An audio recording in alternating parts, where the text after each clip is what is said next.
Орындау қаласында мына жерде Егова деген бізге өте жағымсыз сондай не бар, юрдий ма қалай айтылады, ұйым ба, иә, осы біздің балашағымызға, ұрпағымызға өте зиян.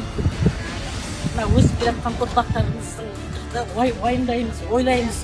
Солардың үшін осы күресіп жатқан мен лично өз көршімін, осы күндерді көріп отырған жағдайым бар да.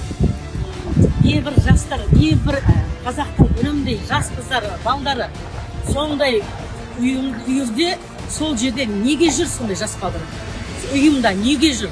Өз ұлтын, өзің дәстүр салтын сатып, өзің дінін сатқан мынау қазақ елімде, Қазақстанымда сондай ер азаматтарымызға қарным ашыды. Көріп отырмыз ғой. Қарнынан қолымызға бүйтіп тарқатып мысалы, жаңағы не?